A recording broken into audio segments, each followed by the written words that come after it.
Bihar news में स्वागत है आपका दोस्तों। मैं हूं फिरदौस गनी और आप देख रहे हैं केडीबी लाइव। दोस्तों आज हो चुका है 15 जून 2023। तो आज की पूरे बिहार की टॉप न्यूज लेकर आए हैं आपके लिए। दोस्तों वीडियो शुरू करने से पहले आपको बता दें कि अगर आप नए आए हैं इस चैनल पर तो फिर इस चैनल को सब्सक्राइब करके बेल आइकन को प्रेस कर दीजिए और साथ ही वीडियो को लाइक कर दीजिए, अपने दोस्तों के साथ शेयर भी कीजिए। तो चलिए शुरू करते हैं आज की पूरे बिहार की टॉप न्यूज। दोस्तों बिहार न्यूज में आज सबसे पहले बात करते हैं कि तेजस्वी यादव ने एक बहुत बड़ा बयान दे दिया है। उन्होंने कहा है कि 23 जून से पहले मेरे पर सीबीआई और ईडी की कार्रवाई हो सकती है।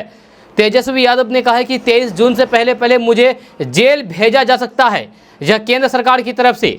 ये तेजस्वी यादव ने बड़ा ऐलान किया है। उन्होंने ऐलान में कहा है कि मुझे केंद्र सरकार के द्वारा गिरफ्तार किया जा सकता है 23 जून से पहले, क्योंकि केंद्र सरकार 23 जून को होने वाली विपक्षी गठबंधन को लेकर के डरी हुई है। इसी वजह से मुझे 23 जून से पहले गिरफ्तार कर सकती है, मुझे जेल भेज सकती है केंद्र सरकार, मोदी सरकार। यह कहना है तेजस्वी यादव का। जी हां, आपको बता दें कि तमिलनाडु में ईडी की कार्रवाई का असर बिहार में भी देखने को मिला है। इसको लेकर के जब बिहार के डिप्टी सीएम तेजस्वी यादव से पूछा गया तो उन्होंने कहा कि ये 23 जून को होने वाली बैठक का डर है, हो सकता है कि उससे पहले मेरे यहाँ भी कार्रवाई हो जाए।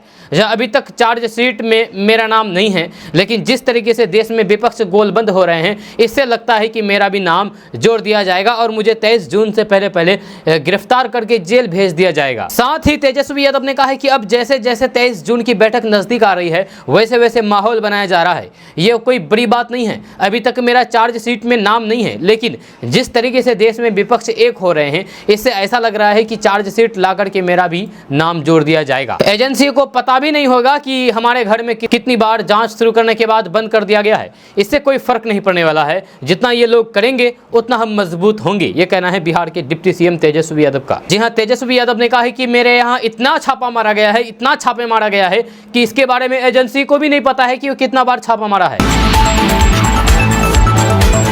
दोस्तों बात करते हैं कि हिंदुस्तानी अवाम मोर्चा के प्रमुख जीतन राम मांझी के बेटे मंत्री संतोष सुमन के इस्तीफे के बाद बिहार के सियासी गलियारों में फिर से हलचल तेज हो गई है। जहां अपने फैसले को लेकर के बुधवार को पूर्व मुख्यमंत्री जीतन राम मांझी मीडिया के सामने आए। उन्होंने कहा है कि हमने इतने दिन उन्हें यानी कि नीतीश कुमार को देखा परखा, फिर जाकर के ये निर्णय लिया है कि अब उन्हें अच्छा छोड़ देना ही पड़ेगा, छोड़ देना ही अच्छा होगा। हिंदुस्तानी अवाम मोर्चा के प्रमुख जीतन राम मांझी ने मीडिया से बातचीत में कहा है कि हमने मुख्यमंत्री नीतीश कुमार से कहा है कि 5 एकड़ जमीन रखने वाले किसानों की बिजली माफ कीजिए, मेरी बात नहीं सुनी गई। किसान हमसे कहते हैं कि जब बात नहीं सुनी गई तो फिर क्यों आप नीतीश कुमार के साथ हैं। उन्होंने आगे कहा है कि जिन बातों को हमने नीतीश कुमार के सामने रखा, जब उससे बिहार का भविष्य बदल जाता, लेकिन वे हमारी बात टालते रहे। जीतन राम मांझी ने बिहार में बढ़ते क्राइम को लेकर भी सीएम को घेरा है। उन्होंने कहा है कि आज बालू नीति, शराब नीति के चलते बिहार की वित्त व्यवस्था चौपट है। यह हमारे गरीब तबके के लोग इससे ज़्यादा जूझ रहे हैं। उन्होंने कहा है कि हमने बार बार ये मुद्दा उठाया, लेकिन कोई भी नहीं सुना, या कोई भी बात नहीं सुनी गई। तब लोग यही कहने लगे कि फिर क्यों महागठबंधन में टिके हो, वहाँ से क्यों नहीं चले जाते हो। तो फैसला लिया गया है कि इनको छोड़ना ही पड़ेगा। ये जनता की आवाज़ थी, हमने तय किया है कि इनका साथ छोड़ करके हम बाहर से धक्का देंगे, जिससे हमारी कहीं भी कही गई बातों पर ये फैसला लें। उन्होंने आगे कहा है कि हम सभी विधायकों ने नीतीश कुमार के सामने समस्या रखी है। इस पर नीतीश कुमार ने साफ साफ कह दिया है कि आप पार्टी में रहिए या फिर बाहर चले जाइए। फिर हमारे विधायकों ने बैठक में ये तय किया है कि अब अलग हो जाना चाहिए। उन्होंने आगे कहा है कि हमने 18 तारीख को हिंदुस्तानी मोर्चा के राष्ट्रीय कार्यकारिणी की बैठक बुलाई गई थी। इसके बाद बताएंगे कि आगे क्या फैसला होगा। जीतन राम मांझी ने कहा है कि चाहे ललन सिंह हो, तेजस्वी यादव हो या फिर नीतीश कुमार हो, मुझे किसी से व्यक्तिगत परेशानी नहीं है, लेकिन जनहित के साथ समझौता नहीं होगा। जनता की आशा से कुठारघाट हो रहा था, जो हम लोग बर्दाश्त नहीं करेंगे। दोस्तों बात करते हैं कि बिहार सरकार का नया फरमान आया है कि अब बीडीओ सीईओ को भी शराब पकड़ना होगा, जहां शराब की होम डिलीवरी को रोकना होगा। जब बिहार में 2016 से शराबबंदी कानून लागू है, बिहार में कहीं भी शराब पीना या फिर इससे जुड़ा किसी भी तरीके का कारोबार करना शराबबंदी कानून का उल्लंघन बताया गया है। इसके बावजूद भी इस कानून का क्या हाल है, ये किसी से छुपा हुआ नहीं है। यही वजह है कि समय दर समय इस कानून के नियमों में संशोधन किया जाता है। इसी बीच अब एक बार फिर से शराबबंदी कानून के नियमों में संशोधन किया गया है। दरअसल बिहार सरकार ने शराबबंदी कानून को सही ढंग से पालन करवाने को लेकर के अब एक नया संशोधन किया है। इसके मुताबिक अब बिहार के सभी बीडीओ और सीईओ को शराबबंदी अधिनियम के तहत तलाशी या फिर अन्य कार्रवाई करने का अधिकार प्रदान किया गया है। मद्य निषेध उत्पाद एवं निबंधन विभाग ने ये निर्णय शराबबंदी के ग्रामीण स्तर पर सख्ती से लागू करने के लिए लिया है। बताया जा रहा है कि मद्य निषेध उत्पाद एवं निबंधन विभाग ने सभी ग्रामीण विकास पदाधिकारियों और फिर राजस्व पदाधिकारियों को सख्ती प्रदान करते हुए शराबबंदी अधिनियम के तहत तलाशी या फिर अन्य कार्रवाई करने का तत्काल प्रभाव से लागू कर दिया है। इससे संबंधित अधिसूचना भी जारी कर दी गई है। अब BDO CO संदेह के आधार पर किसी समय किसी भी परिसर की तलाशी ले सकेंगे। दोस्तों, उत्तराखंड के उत्तरकाशी में 15 जून को होने वाली महापंचायत का मामला सुप्रीम कोर्ट पहुंच गया है। यहां लव जिहाद और धर्मांतरण के विरोध में महापंचायत बुलाई गई है। वहीं लगातार उग्र हो रहे मामले की वजह से उत्तरकाशी जैसे ठंडे प्रदेश में नफरती चिंगारी सुलगती दिख रही है। साथ ही यहां सांप्रदायिक तनाव की स्थिति गहराती जारी है।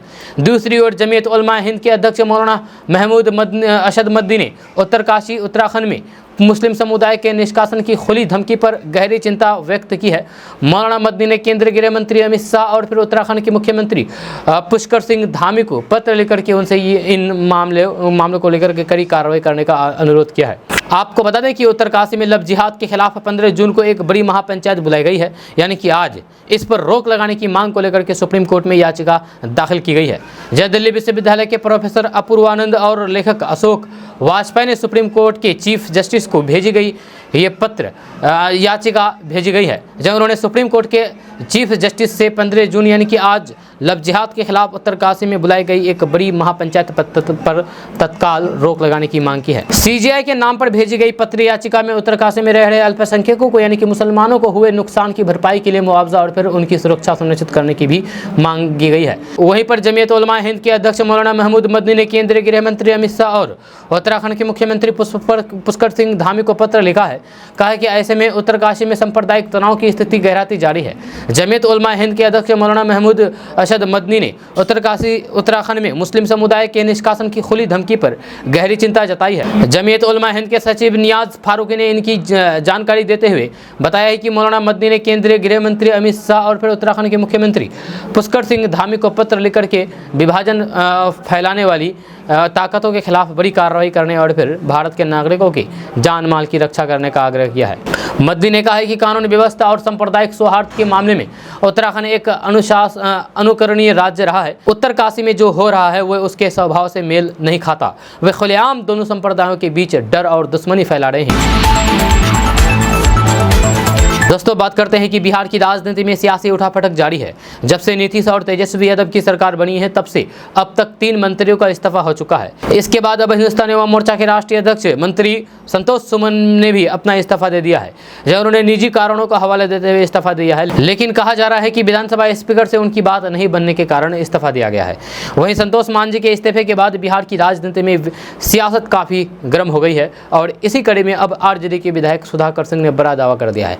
सुधाकर सिंह ने कहा है कि बिहार की राजनीति में अब कुर्सी ही सिद्धांत हो गई है। जब बिहार में महागठबंधन की सरकार है, हम जनता की राजनीति करते हैं, हम उन लोगों की आवाज बनते हैं जो समाज में हाशिए पर है। जो खाने बचाने वाले लोग हैं उनको इस बात का कोई भी फर्क नहीं पड़ता कि सरकार किसकी आनी है और फिर किसकी जानी है। समाज के जो गरीब लोग हैं उसके लिए महागठबंधन की नीति काफी उचित है और हम उन्हीं लोगों का आवाज बनते हैं। लेकिन भाजपा लगातार लोगों को इन मुद्दों से हटाने के लिए धर्मवाद और राज्यवाद की नीतियों को लोगों के बीच ला रही है। दोस्तों, बात करते हैं कि राजनीतिक पार्टी इत्तेहाद-ए-मिल्लत काउंसिल के संस्थापक मौलाना तौकीर रजा ने देश में चल रहे कई ज्वलंत मुद्दों पर अपनी राय रखी है। उन्होंने देश में सद्भावना कायम करने के लिए कहा कि जैसे सरकार ने इस्लामिक संगठन सिमी पर प्रतिबंध लगाया और कार्रवाई की, उसी तरीके से बजरंग दल और विश्व हिंदू परिषद पर भी कार्रवाई की जानी चाहिए। मौलाना तौकीर रजा खान ने इस बात पर भी चिंता जाहिर की है कि देश में जो हिंदू मुस्लिम का माहौल बन रहा है वह बेहद घातक है। उन्होंने ये भी कहा है कि मुसलमानों के प्रति जो नफरत फैलाई जा रही है उसका जिम्मेदार भी मुसलमान ही है, RSS या फिर BJP नहीं है। मौलाना तौकीर रजा ने बताया है कि आजकल मुसलमान गलत राह पर चल पड़ा है, इसीलिए वह नफरत का शिकार बन रहा है। इसके लिए किसी और को दोष देना उचित नहीं है। मौलाना ने चर्चा के दौरान कहा है कि मुसलमानों पर धर्मांतरण का आरोप लगाया जा रहा है, जबकि हमारे यहाँ हिंदुओं को मुस्लिम बनाने की कोई भी मुहिम नहीं चलाई जा रही है। जब गाजियाबाद में ऑनलाइन धर्मांतरण के मामले में जब मौलाना तौकीर रजा से पूछा गया तो फिर उन्होंने स्पष्ट किया है कि इस मामले को ज़्यादा तुल दिया जा रहा है। बच्चों के खेल को बड़ा मुद्दा बनाने की ज़रूरत नहीं है। उन्होंने ये भी कहा है कि बच्चों को मुसलमान नहीं बना सकता। जब तक किसी बच्चे के अभिभावकों की मर्जी शामिल ना हो, किसी बच्चे को मुसलमान नहीं बनाया जा सकता है। मौलाना ने कहा कि उनके कौम के पास इतना पैसा नहीं है कि वे किसी को पैसे का लालच देकर के मुसलमान बना दे। धर्मांतरण के मुद्दे पर मौलाना ने फिर से दोहराया है कि इतना आसान नहीं है कोई भी किसी को मुसलमान बना देना। जब मुसलमान बनाने का काम उलेमाओं का है, कोई भी इसे अपने हिसाब से नहीं कर सकता है। मौलाना तौकीर रज़ा ने चर्चा के दौरान कहा है कि विश्व हिंदू परिषद और बजरंग दल वाले मुहिम चला रहे हैं और फिर मुस्लिम लड़कियों को बहकाने का काम कर रहे हैं, वे उन्हें लालच देने का काम कर रहे हैं। मौलाना ने कहा है कि ये दोनों ही संगठन मुस्लिम लड़कियों से खुले मंचों से घर वापसी करने के लिए कहते हैं। उन्होंने आरोप लगाते हुए कहा है कि लव जिहाद एक झूठा इल्ज़ाम है, लेकिन भगवा लव ट्रेप एक सच्चाई है। मौलाना तौकीर रज़ा ने चर्चा के दौरान स्पष्ट किया है कि अगर इश्क के चक्कर में कोई भी लड़का या फिर लड़की इस्लाम कबूल करता है तो फिर उसे इसका हक नहीं है। एक मुसलमान दूसरे मुसलमान का दुश्मन इसलिए ही बन गया है। उन्होंने कहा कि आप शाहिल की बात कर रहे हो, वह हजारों के नाम गिनवा सकते हैं। दोस्तों, बात करते हैं कि बिहार में अगर आप दूध का बिजनेस करना चाहते हैं तो फिर आप ऐसी नस्ल की गाय का पालन करें जो सबसे ज़्यादा दूध देती है। जैसे दूध के कारोबार में बढ़ोतरी होगी, साथ ही साथ इससे आप बम्पर कमाई भी कर सकते हैं और आपकी आर्थिक स्थिति भी बेहतर होगी। अगर आप बिहार में ज़्यादा दूध देने वाली गाय तलाश कर रहे हैं तो आप गिर नस्ल की गाय ले सकते हैं। अगर आप दूध के बिजनेस में बम्पर कमाई करना चाहते हैं तो फिर गिर नस्ल की गाय का पालन करें। इस नस्ल की गाय प्रतिदिन 50 से 80 लीटर तक दूध देती है। हालांकि ये गाय गुजरात में पाया जाता है, लेकिन आप भी इसका पालन कर सकते हैं। वहीं पर साहिवाल नस्ल का गाय भी बहुत ज़्यादा दूध देती है। जहाँ दूध के बिजनेस में बम्पर कमाई के लिए साहिवाल गाय सर्वश्रेष्ठ नस्ल है। इस नस्ल की गाय प्रतिवर्ष 20,000 से 30,000 लीटर तक दूध देती है। इस गाय की सबसे अच्छी बात यह है कि एक बार मां बनने पर करीब 10 महीने तक दूध देती है। दोस्तों, बिहार में जब बीजेपी की सरकार बनेगी तभी जनता को अब दूसरा एम्स मिलेगा। ये कहना मेरा नहीं है, बल्कि राज्यसभा सांसद और बीजेपी के नेता सुशील कुमार मोदी का कहना है। यह सुशील कुमार मोदी ने यह बातें कही है। इस दौरान उन्होंने नीतीश के फैसले पर भी कई सवाल उठाए हैं। उन्होंने कहा है कि एम्स के लिए शोभन में गड्ढे वाली जमीन देने को नीतीश कुमार सही नहीं ठहराए। एम्स दरभंगा को सहरसा ले जाने के लिए जदयू सांसदों से क्यों दिलवाया गया, जब पूर्व उप मुख्यमंत्री और राज्यसभा सांसद सुशील कुमार मोदी ने दरभंगा एम्स के लिए DMCH परिसर के बजाय शोभन में जल जमाव वाली 151 एकड़ भूमि आवंटित करने के राज्य सरकार के फैसले पर कई सवाल उठाए हैं। उन्होंने इंजीनियर मुख्यमंत्री से पूछा है कि क्या ये सही नहीं है कि शोभन में आवंटित ज़मीन सड़क से 20 से 30 फीट नीचे है और वहाँ जल जमाव होता है। उन्होंने कहा है कि क्या ये सही नहीं है कि ऐसे गड्ढे वाले ज़मीन को भर करके ऊँचा करने के बाद भी वहाँ भवन निर्माण करना कठिन और असुरक्षित है। सुशील कुमार मोदी ने कहा है कि यदि दरभंगा मेडिकल कॉलेज अस्पताल व्यस्त क्षेत्र में होने के कारण एम्स बनाने के लिए कोई भी उपयुक्त नहीं है तो फिर सरकार ने इसे इसी परिसर में पहले 81 एकड़ जमीन क्यों दी थी। उन्होंने कहा है कि सरकार का शोभन का आवंटन रद्द करके DMCH परिसर में ही एम्स के लिए 150 एकड़ जमीन देनी चाहिए। ये कहना है राज्यसभा सांसद सुशील कुमार मोदी का। दोस्तों, बात करते हैं कि कल बिहार में 6,680 करोड़ की योजना का उद्घाटन और शिलान्यास किया गया है। जहां बिहार के मुख्यमंत्री नीतीश कुमार ग्रामीण कार्य विकास विभाग की 6680 करोड़ की लागत से बनने वाली 5,061 योजनाओं का शिलान्यास किया है। जहां कार्यक्रम और फिर उद्घाटन किया है। सीएम आवास के संकल्प से वीडियो कॉन्फ्रेंसिंग के माध्यम से उद्घाटन और शिलान्यास किया गया है। इस दौरान डिप्टी सीएम और ग्रामीण कार्य विभाग के मंत्री तेजस्वी प्रसाद यादव भी मौजूद रहे। जब ग्रामीण कार्य विभाग की ओर से विभिन्न जिलों के ग्रामीण इलाकों में बनाई जा रही कई सड़क योजनाओं का उद्घाटन और शिलान्यास हुआ है। मुख्यमंत्री ने विभाग को ग्रामीण इलाकों में सड़कों के बनाने के साथ उसके मेंटेनेंस का भी निर्देश दिया है। एक सप्ताह में उद्घाटन और शिलान्यास का दूसरा बड़ा कार्यक्रम है। 5 जून को मुख्यमंत्री ने भवन निर्माण विभाग की ओर से 18 विभागों की 2500 करोड़ की लागत से योजनाओं का उद्घाटन और शिलान्यास किया गया था। दोस्तों, AIMIM के सांसद असदुद्दीन ओवैसी अमेरिकी दौरे पर है। जहां अमेरिका में असदुद्दीन ओवैसी से एक पाकिस्तानी लड़के ने ऐसा सवाल कर दिया जिसका जवाब देते हुए असदुद्दीन ओवैसी ने सबका दिल जीत लिया है। जहाँ असदुद्दीन ओवैसी ने इस लड़के के सवाल का जवाब इस तरीके से दिया है जो इंडियन लोग, चाहे मुस्लिम हो, हिंदू हो या फिर कोई भी हो, इंडियन खुश हो जाएंगे। जी हाँ, आपको बता दें कि अमेरिका के शिकागो में एक कार्यक्रम के दौरान AIMIM के प्रमुख और सांसद असदुद्दीन ओवैसी ने पाकिस्तान को लेकर के पूछे गए एक सवाल का ऐसा जवाब दिया है जो अब चर्चा में है। एक शख्स ने पाकिस्तान के मुसलमानों को लेकर के उनसे सवाल पूछा था। युवक ने उनसे पूछा है कि क्या आप पाकिस्तान के मुसलमान को भी अपना भाई मानते हैं। ये सवाल पाकिस्तान के एक लड़के ने AIMIM के राष्ट्रीय अध्यक्ष असदुद्दीन ओवैसी से पूछा। जी हाँ, इस पर ओवैसी ने जवाब देते हुए कहा कि हम पाकिस्तान नाम का एक और राष्ट्र बनाने के खिलाफ थे, क्योंकि हमारे पूर्वजों ने आज़ादी के लिए अंग्रेज़ों से लड़ाई लड़ी थी। उन्होंने कहा कि रज़ाकार पाकिस्तान चले गए, लेकिन जो वफादार थे वे भारत में ही रह गए। ये कहना है असदुद्दीन ओवैसी का। जी हाँ, यानी कि पाकिस्तानी लड़के के मुंह पर ये जोरदार तमाचा है। साथ ही असदुद्दीन ओवैसी ने कहा कि हमने देखा है कि 2008 में मुंबई हमले के दौरान पाकिस्तान ने क्या किया, वहाँ दहशतगर्द है, इससे कोई इनकार नहीं कर सकता। उन्होंने मासूमों को मारा है, हम इसे कैसे भूल सकते हैं। कसाब पाकिस्तान का ही था ना। फिर असदुद्दीन ओवैसी ने इसी जवाब को आगे बढ़ाते हुए मौजूदा केंद्र सरकार पर हमला बोला और कहा है कि एक बात बता दूं कि दिल्ली में हमारी नई संसद है, जहाँ संसद के अंदर एक अखंड भारत का चित्र दिख रहा है। हमें पाकिस्तान और अफगानिस्तान का नक्शा भी इसमें शामिल किया गया है। असदुद्दीन ओवैसी ने कहा है कि मैंने बीजेपी नेताओं से पूछा है कि चलिए इन देशों को फतह करते हैं, जैसे कि आपने पहले ही संसद के अंदर अपने मानचित्र में उनका जिक्र किया है। मोदी की तरफ से जवाब आया है कि वो मजाक कर रहे हो, तो मैंने उनसे कहा कि मैं मजाक क्यों करूँगा, मैं मजाक नहीं कर रहा हूँ, आपने उन्हें केवल अपने मानचित्रों में ही जोड़ा है। असदुद्दीन ओवैसी ने आगे कहा है कि संसद भवन में मानचित्र लगाए जाने के बाद अब विदेश मंत्रालय को कठिनाई होगी, क्योंकि उन्होंने संसद के अंदर अखंड भारत दिखाया है। उन्होंने बीजेपी पर तंज कसते हुए कहा है कि हमने दावा किया है कि ये हमारा अखंड भारत है। हाँ, हम कैपिटल C के साथ ये दावा कर सकते हैं, कोई भी कुछ भी दावा कर सकता है। दोस्तों, बात करेंगे कि 2025 में होने वाले बिहार विधानसभा चुनाव से पहले एक बार फिर से बड़ा खेला होगा, जहां बिहार में बड़ा राजनीतिक उलटफेर होगा। मुख्यमंत्री नीतीश कुमार फेविकॉल की तरह अपनी कुर्सी पर चिपके बैठे हैं, जबकि कई लोग इधर से उधर हो गए हैं। ये कहना है जनसुराज के संस्थापक प्रशांत किशोर का। प्रशांत किशोर ने कहा कि जब हम बिहार में आए हैं, प्रदेश की राजनीति 180 डिग्री घूम गई है। जनसुराज के संस्थापक प्रशांत किशोर ने बिहार में बने महागठबंधन को असरवादी कहा है। उन्होंने कहा है कि प्रदेश की जनता ने इस सरकार को वोट नहीं दिया था, जहाँ ये सरकार जुगाड़ टेक्नोलॉजी पर चल रही है, जिससे जनता का विश्वास प्राप्त नहीं है।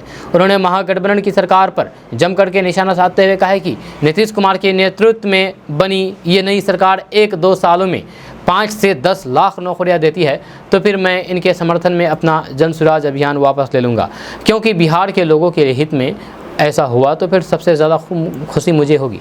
प्रशांत किशोर ने नीतीश सरकार पर कटाक्ष करते हुए कहा है कि बिहार में जो नियोजित शिक्षक स्कूलों में पढ़ा रहे हैं, उन्हें तो समय पर आज सरकार तनख्वाह भी नहीं दे रही है, तो फिर ये सरकार और नई नौकरियां कहां से दे पाएंगे। उन्होंने कहा है कि जनसुराज अभियान को बिहार में केवल कुछ महीने ही हुए हैं और प्रदेश की राजनीति 180 डिग्री घूम गई है। उन्होंने दावा किया है कि अगला विधानसभा चुनाव आते आते कई बार बिहार की राजनीति घूमेगी, जब मुख्यमंत्री नीतीश कुमार फेविकॉल की तरह अपनी कुर्सी पर बैठ गए हैं और बाकी पार्टियां कभी इधर तो कभी उधर हो रही है। दोस्तों, बात करते हैं कि भीषण गर्मी से देश के अधिकांश राज्यों के लोग त्राहिमाम कर रहे हैं। सुबह सूरज उगते ही आग उगलने लगता है। पसीने, प्यास और हीट वेव से लोगों की जान कंठ तक पहुंच जाती है। ऐसे में नौनिहालों की परेशानी कुछ ज़्यादा ही बढ़ गई है। इन नौनिहालों की परेशानी को देखते हुए बिहार, झारखंड, उत्तर प्रदेश, मध्य प्रदेश और छत्तीसगढ़ समेत देश की कई राज्य सरकारों ने स्कूलों में गर्मी की छुट्टी बढ़ाने के आदेश जारी कर दिए हैं। आइए जानते हैं कि किन किन राज्यों में गर्मी की छुट्टी किस तारीख तक बढ़ाई गई है। तो बात करते हैं बिहार की। तो बिहार में भीषण और तेज लू की वजह से नीतीश कुमार सरकार की ओर से बिहार में सरकारी एवं प्राइवेट स्कूलों को 18 जून तक बंद रखने का ऐलान किया है। पटना के जिलाधिकारी डॉक्टर चंद्रशेखर सिंह ने पटना जिले के सभी सरकारी और प्राइवेट स्कूलों को 18 जून तक बंद करने का निर्देश जारी किया है। जिलाधिकारी की ओर से जारी किए गए आदेश में कहा गया है कि 18 जून तक स्कूलों में शैक्षणिक गतिविधियां नहीं होगी। दोस्तों, बात करते हैं कि बिहार के मुखिया नीतीश कुमार अगले 48 घंटे के अंदर अपने मंत्रिमंडल का विस्तार करेंगे। यह नीतीश मंत्रिमंडल के विस्तार का मामला करीब 6-7 महीने से लंबित है। यह जनवरी में समाज सुधार यात्रा के दौरान ही नीतीश कुमार ने मंत्रिमंडल विस्तार की घोषणा की थी। तब से यह मामला आजकल में टल रहा था। जहां अब जब जदयू कोटे के मंत्री रहे संतोष कुमार सुमन ने महागठबंधन से नाता तोड़ते हुए अपने मंत्री पद से इस्तीफा दे दिया है, तो फिर नए सिरे से मंत्रिमंडल विस्तार की कवायद शुरू हो गई है। जहां माना जा रहा है कि मंत्रिमंडल विस्तार में 3 नए चेहरों को जगह मिलेगी। एक मंत्री जदयू और फिर राजद कोटा से होगा, जहां वही कांग्रेस का कोटा भी बढ़ेगा और एक विधायक को नीतीश कैबिनेट में मंत्री का पद मिलेगा। सूत्रों की माने तो कांग्रेस कोटे से स्वर्ण चेहरा को मंत्रिमंडल में जगह मिलेगी। जब पिछले साल अगस्त महीने में मंत्रिमंडल विस्तार के दौरान नीतीश सरकार में कांग्रेस कोटे से 2 लोगों को मंत्री बनाने का मौका मिला था, जब पार्टी हाईकमान के निर्देश के बाद अल्पसंख्यक समाज से आने वाले आफाक आलम और पिछड़े वर्ग से आने वाले मुरारी गौतम को मंत्री बनाया गया था। कांग्रेस सूत्रों की माने तो इस बार कांग्रेस ने भागलपुर के विधायक अजित शर्मा को मंत्रिमंडल में मंत्री पद की जिम्मेदारी देने का मन बनाया है। कांग्रेस विधायक अजित शर्मा बॉलीवुड एक्ट्रेस नेहा शर्मा के पिता हैं। नेहा शर्मा ने अपने पिता के साथ कई बार चुनाव प्रचार और रैलियों में भी नजर आई थी। नेहा ने पिता के साथ कई चुनावी दौरे किए थे। दोस्तों, बात करते हैं कि केंद्रीय कृषि राज्य मंत्री कैलाश चौधरी ने बिहार में बांग्लादेशी और घुसपैठियों की समस्या को लेकर के मुख्यमंत्री नीतीश कुमार पर किशनगंज से निशाना साधा है। जहां उन्होंने कहा है कि बांग्लादेशी घुसपैठ और रोहिंग्या मुसलमान सीमांचल सहित देश के लिए एक बड़ी समस्या है। केंद्रीय मंत्री कैलाश चौधरी ने विपक्ष पर आरोप लगाया है कि वे वोट बैंक के खातिर बांग्लादेशी घुसपैठियों को शरण देते हैं और फर्जी दस्तावेज तैयार करने में उनकी मदद भी करती हैं।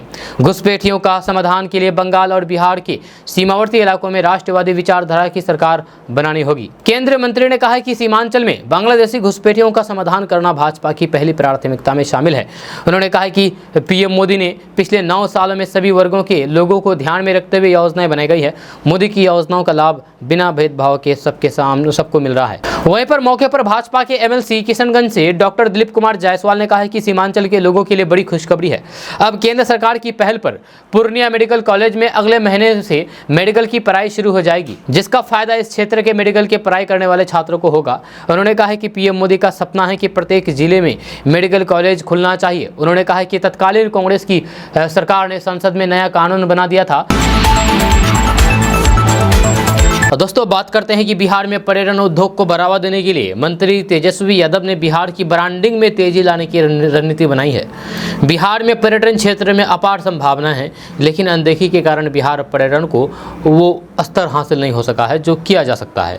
तेजस्वी यादव के अनुसार बिहार की छवि और मजबूत तभी किया जा सकता है जब दुनिया भर के लोग बिहार आकर के देखें और समझें। तेजस्वी यादव बिहार के पर्यटक स्थलों की जानकारी सभी तक पहुँचाने और फिर इन स्थानों पर सभी सुविधाएं कैसे काम करें, इस पर अधिकारियों को निर्देश दिया है। यह पिछले कुछ साल में बिहार में पर्यटकों की संख्या में तेजी से इजाफा हुआ है, लेकिन विदेश से आने वाले सैलानियों की संख्या नहीं बढ़ी है।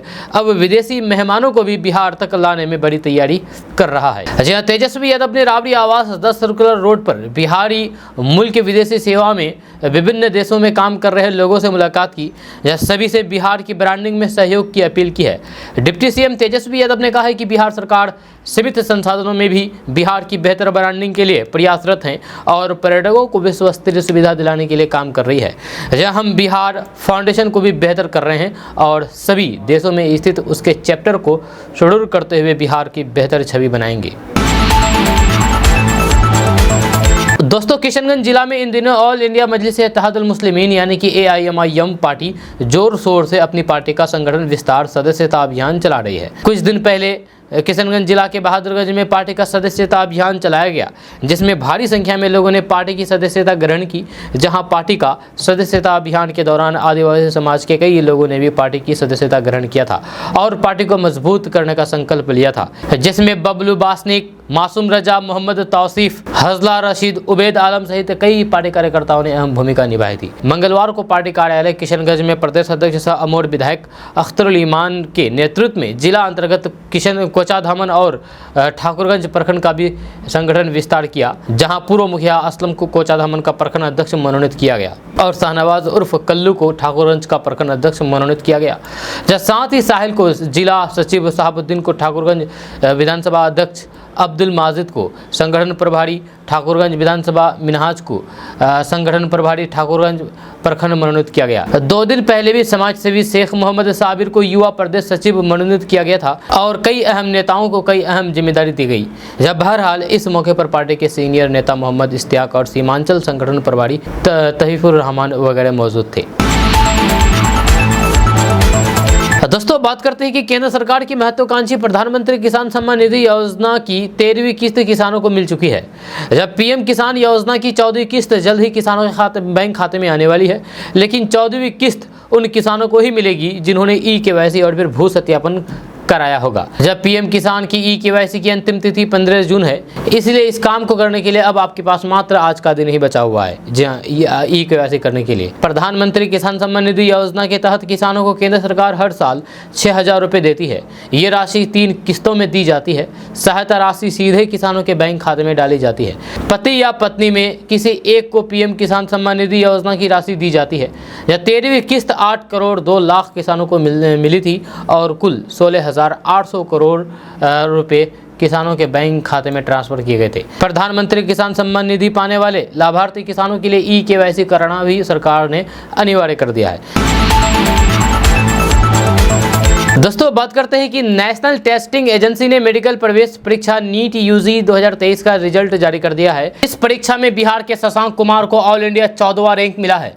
इसके साथ ही कटिहार के शशांक सिन्हा को ऑल इंडिया 20वां रैंक मिला है। इस मेडिकल एंट्रेंस एग्जाम में पहले स्थान पर तमिलनाडु के प्रभाजन जे और आंध्र प्रदेश के बोरा वरुण चक्रवर्ती रहे हैं। इन दोनों को 720 में 720 अंक मिला है। दरअसल नीट यूजी 2023 में इस बार बिहार के 64,916 स्टूडेंट सफल हुए हैं, जो पिछले साल की तुलना में काफ़ी बेहतर है। इस बार के एग्जाम में बिहार के 1,21,647 स्टूडेंट में 1,18,533 स्टूडेंट शामिल हुए थे, जिसमें 64,916 छात्रों ने सफलता हासिल की है। अब इन लोगों में से बिहार के कॉलेजों में सरकारी MBBS के 1151 सीटों पर एडमिशन होगा। वहीं नीट 2023 रिजल्ट में खास बात यह है कि इस बार सभी श्रेणियों का कट ऑफ मार्क्स बढ़ा है। इस बार अनारक्षित और EWS अंक, OBC ST 166 107 अंक, आर्थिक रूप से कमजोर वर्ग और दिव्यांग 120 108 अंक कट ऑफ मार्क्स रहा है। तो दोस्तों बात करते हैं कि बिहार बोर्ड के इस साल के टॉपर्स के लिए अच्छी खबर है। बिहार स्कूल एग्जामिनेशन बोर्ड इस साल के टॉपर्स यानी कि स्टूडेंट जिनके 90% से ज्यादा अंक आए हैं, उन्हें फ्री में इंजीनियरिंग और मेडिकल की कोचिंग कराई जाएगी। जेईई और नीट यूजी की कोचिंग इन छात्रों को फ्री में दी जाएगी। जब वे छात्र जिनके 10वीं में 90% से ज्यादा अंक आए हैं, वे आवेदन कर सकते हैं। जब BSc 10वीं के अगर आप छात्र हैं तो आप जान लें कि इस स्कीम का फायदा उठाने के लिए आपके पास थोड़ी ही समय है। फ्री कोचिंग में एनरोल करने के लिए फॉर्म भरने की लास्ट डेट कल 16 जून 2023 है। इस समय सीमा के अंदर अप्लाई कर दें, वरना आप बाद में भारी पछता सकते हैं, क्योंकि आपके पास समय नहीं बचेगा। कल का डेट आपके पास लास्ट डेट है। इस फ्री कोचिंग के अंतर्गत कैंडिडेट्स को फ्री में रहने की व्यवस्था, खाना, कोर्स मटेरियल, यूनिफॉर्म और कोचिंग क्लास उपलब्ध कराई जाएगी। लड़कियों के लिए क्लासेज बनकपुरी गर्ल्स हाई कोर्ट में आयोजित होगी। दोस्तों बात करते हैं कि पुलिस में नौकरी करने के इच्छुक कैंडिडेट्स के लिए एक अच्छी खबर है। बिहार पुलिस में कांस्टेबल पद पर भर्ती के लिए नोटिफिकेशन जारी की गई है। हालांकि अभी इस भर्ती के लिए आवेदन प्रक्रिया को शुरू नहीं किया गया है। जारी नोटिफिकेशन के मुताबिक इस भर्ती के लिए आवेदन प्रक्रिया को 20 जून से शुरू किया जाएगा। यह जारी होने के बाद इच्छुक कैंडिडेट्स आधिकारिक वेबसाइट www.csbc.bah.nic.in पर जाकर के अप्लाई कर सकते हैं। इस भर्ती के लिए कैंडिडेट्स 20 जुलाई तक आवेदन कर सकेंगे, जो कि इसकी लास्ट डेट है। जब पुलिस भर्ती के लिए 21,391 पद स्वीकृत किए गए हैं, यह 21,391 पद पर भर्ती की जाएगी।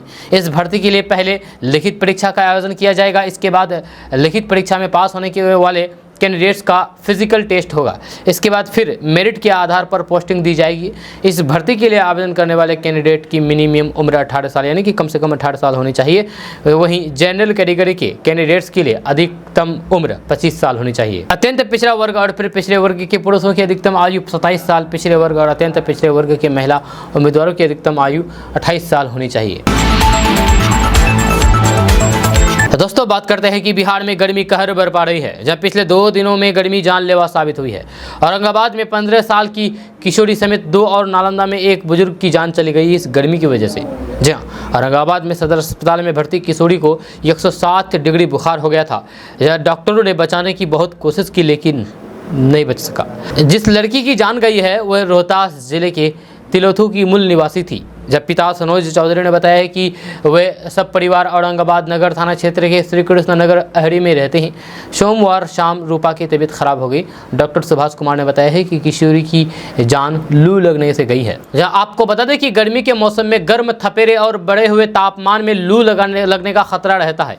खासकर धूप में बाहर जाने वाले खिलाड़ियों, बच्चों, बूढ़ों को लू लगने का सबसे अधिक खतरा रहता है। ऐसे में लू ना लगे इसके लिए बचाव करना चाहिए। या धूप में बेवजह घर से बाहर ना जाएं, या नंगे बदन और नंगे पैर धूप में ना निकलें, या घर से बाहर पूरे और ढीले कपड़े पहन करके निकलें जैसे हवा लगती रहे। या खाली पेट घर से बाहर ना निकलें और ज़्यादा देर भूखे रहने से बचें। धूप में जाएं तो फिर छाता का इस्तेमाल ज़रूर करें, या इसके अलावा सिर पर गीला या फिर सादा कपड़ा रख करके चलें। बाहर जाने से पहले चेहरे को कपड़े से ढक ले, या घर में पानी भरपूर पी करके निकले। दोस्तों बात करते हैं कि शेखपुरा जिला के बड़बिघा नगर उपाध्यक्ष निधि कुमारी के गांव बनबिघा में भीषण गर्मी के बीच पेयजल के लिए हाहाकार मचा हुआ है। जब वार्ड नंबर 16, वार्ड नंबर 15 के आधे हिस्से की लगभग 3 लोगों के समक्ष ये संकट उत्पन्न हो गई है। वार्ड पार्षद अनीता देवी के साथ साथ नगर उपाध्यक्ष निधि कुमारी के द्वारा इस संबंध में डीएम को कई पत्र लिखा गया है, लेकिन अभी तक पेयजल की व्यवस्था को लेकर के कोई भी ठोस कदम नहीं उठाया गया है। यह सुबह शाम लोग दूसरे घरों से मोटर चला करके पानी भरने को मजबूर हैं। सरकारी चापाकल की स्थिति भी बेहद खराब है। नल जल योजना का पानी आज तक घरों में नहीं पहुँच पाया है। बिहार सरकार की सबसे महत्वाकांक्षी योजना हर घर नल जल नगर उपाध्यक्ष के गाँव में ही पूरी तरीके से ठप पड़ा हुआ है। लोगों ने बताया है कि वार्ड पार्षद द्वारा निजी बोर्डिंग से लोगों को सुबह शाम पानी उपलब्ध कराया जा रहा है, जहां पानी के अभाव में अधिकांश लोग कई दिनों के बाद स्नान करने को मजबूर हो गए हैं। गांव के शिव मंदिर के पास स्थित एक सरकारी चापाकल से भी गंदा पानी निकलना शुरू हो गया है। वार्ड पार्षद अनीता देवी ने बताया है कि मामले को लेकर के डीएम के पास आवेदन देकर के नल जल योजना बहाल करवाने का आग्रह किया था। वहां से पीएचडी विभाग द्वारा बड़बिघा को आवेदन दिया गया था, लेकिन विभाग के कर्मियों द्वारा सिर्फ जांच करके खानापूर्ति की गई है। आज तक कोई भी जमीन स्तर पर कार्रवाई नहीं की गई है। दोस्तों बात करते हैं कि बिहार में 2 दिन पहले मानसून ने दस्तक दे दिया है, लेकिन अभी भी आधा बिहार भीषण गर्मी की चपेट में है। मौसम विभाग की ओर से आज उत्तर बिहार के 19 जिलों में 1-2 स्थानों पर हल्की या फिर मध्यम स्तर की बारिश, तो फिर वहीं उत्तर पूर्व बिहार की 2-3 जिलों में भारी बारिश का अनुमान जताया है। वहीं किशनगंज, सुपौल, अररिया, पूर्णिया, मधेपुरा, सहरसा, कटिहार जिला में मध्यम स्तर की वर्षा या फिर भारी वर्षा के साथ वज्रपात का भी अनुमान जताया है। जहाँ उत्तर मध्य बिहार के मधुबनी, दरभंगा, सीतामढ़ी, शिवहर, समस्तीपुर, मुजफ्फरपुर या फिर वैशाली जिले में भी बहुत हल्की या फिर मध्यम स्तर की बारिश का पूर्वानुमान जताया है। इन जिलों में भी 1-2 स्थानों पर वज्रपात की संभावना है। मौसम विभाग ने आज उत्तर पश्चिमी बिहार के भी जिलों में हल्की वर्षा की चेतावनी दी है। इनमें पश्चिमी चंपारण, पूर्वी चंपारण, गोपालगंज, सारण और सिवान जिला शामिल है। वहीं दक्षिण बिहार में फिलहाल राहत मिलने वाली नहीं है। जब दक्षिण बिहार के सभी 19 जिलों में कहीं भी वर्षा नहीं होने और फिर कड़ी धूप के साथ अधिक तापमान रहने का पूर्वानुमान है। दक्षिण बिहार में राजधानी पटना समेत 10 जिलों में हीट वेव के साथ भीषण गर्मी लू की चेतावनी है। इनमें पटना के अलावा औरंगाबाद, बक्सर, भोजपुर, रोहतास, गया, नालंदा, नवादा, शेखपुरा और जमुई जिला शामिल है। दोस्तों बात करते हैं कि शादीशुदा फेसबुक फ्रेंड से 2 बच्चे के पिता को प्यार हो गया। जहां 8 महीने की चैटिंग में 7 साल की शादी भूल गई। जब बिहार के मुजफ्फरपुर में अजब प्रेम की गजब कहानी का मामला सुर्खियों में आया है। यहां एक शादीशुदा शख्स को फेसबुक पर एक महिला से प्यार हो जाता है। जब महिला भी पहले से ही शादीशुदा है, दोनों ने भाग करके शादी की है, लेकिन जब शख्स की पहली पत्नी को इसकी खबर लगी तो फिर फैमिली ड्रामा शुरू हो गया। हालांकि शख्स कहता है कि वे दोनों को खुश रखेगा। जहाँ फेसबुक पर हुई मोहब्बत के बाद ये कपल अपनी फैमिली को छोड़ करके घर से भाग गया था। जहाँ कपल का दावा है कि उन्होंने शादी कर ली, लेकिन जब खर्च के लिए पैसे नहीं बचे तो फिर शख्स ने 13 जून को अपनी पहली पत्नी को फ़ोन किया। उसने कुछ कपड़े और पैसे मंगवाए। जब बस इसके बाद पहली पत्नी वहां पहुंच गई और फिर पुलिस को भी बुला लिया। पुलिस के सामने शख्स बार बार दोहराता रहा कि वे दोनों पत्नियों को अपने साथ रखना चाहता है, वह दोनों को खुश रखेगा। नगर थाना पुलिस के मुताबिक रोशन नामक शख्स 4 दिन से लापता था। जब पुलिस की पहली पत्नी संतोषी देवी के अनुसार उनकी 7 साल पहले शादी हुई थी, या उनके 2 बच्चे भी हैं। रोशन 4 दिन पहले घर से गायब हो गया था, लेकिन 13 जून की शाम अचानक उसे मोबाइल पर कॉल किया और फिर बताया कि वे किसी लड़की के साथ कहीं जा रहा है, उसे कपड़े और कुछ पैसे चाहिए। संतोषी देवी ने कहा कि उसने वहां जाकर के दोनों को पकड़ लिया और फिर पुलिस बुला ली। दोस्तों, बिहार के मुजफ्फरपुर जिले से खबर है कि जहां तेज आंधी की वजह से सिर्फ 5 मिनट के अंदर ही लगभग 150 मकान तहस नहस हो गए। यह देखते ही देखते 150 परिवार बेघर हो गए। एक झटके में 150 परिवार खुले आसमान में जीने को मजबूर हो गए। जहाँ जिले के औराई थाना क्षेत्र के राजखंड उत्तरी पंचायत की जोगिया और बसतपुर गांव में मंगलवार की शाम तेज आंधी के कारण 5 मिनट के अंदर ही लगभग 150 मकान तहस नहस हो गए। जहाँ इस दौरान दर्जनों मकानों से छत उड़ गया, जहाँ वहीं दर्जनों मकान टूट कर के तहस नहस हो गए। वहीं जौका से लेकर के बसतपुर तक दर्जनों बिजली के पोल टूट कर औराई पुपरी सड़क पर छत विछत हो गए। यह घटना के उपरांत क्षेत्र में हाहाकार मच गया। जब वार्ड सदस्य मुनाजिर हसन ने बताया है कि जोगिया गांव के वार्ड संख्या 6 में सबसे ज़्यादा क्षति हुई है, जहां अब एक भी झोपड़ी और फिर एस्बेस्ट के मकान में नहीं बचे हैं, सिर्फ कंक्रीट के मकान ही बचे हैं। सबसे बड़ी समस्या गरीब परिवार के समक्ष इस भीषण गर्मी में आशियानों की हो गई है। दोस्तों, बिहार के खगड़िया से एक दिल दहला देने वाली खबर निकल करके सामने आ रही है। यहाँ एक ही परिवार के 5 लोगों की जान चली गई। जहाँ पहले घर की 4 महिलाओं की जान गई और उसके बाद पुरुष की भी जान चली गई। ये पूरा मामला बिहार के खगड़िया जिला के मानसी थाना इलाके का बताया जा रहा है। फिलहाल इस घटना की वजह का खुलासा भी नहीं हो सका है। दरअसल खगड़िया के मानसी थाना क्षेत्र के एक निया गांव में दिल दहला देने वाली घटना सामने आई है, जहां एक शख्स ने पहले तो अपनी पत्नी और 3 बेटियों की जान ले ली, उसके बाद खुद भी अपनी जान दे दी। जहाँ एक ही परिवार के 5 लोगों की जान जाने की खबर से पूरे गांव में हरकंप मच गया है। यह घटना आज सुबह बताई। दोस्तों, आज का न्यूज़ बस यहाँ तक। कैसा लगा नीचे कमेंट बॉक्स में कमेंट करके ज़रूर बताइएगा। अगर आप नए आए हैं इस चैनल पर तो फिर चैनल को सब्सक्राइब करके बेल आइकन को प्रेस कर दीजिए और साथ ही वीडियो को लाइक कर दीजिए, अपने दोस्तों के साथ शेयर भी कीजिए। तो चलिए मिलते हैं फिर नेक्स्ट वीडियो के साथ। तब तक के लिए जय हिंद, जय बिहार।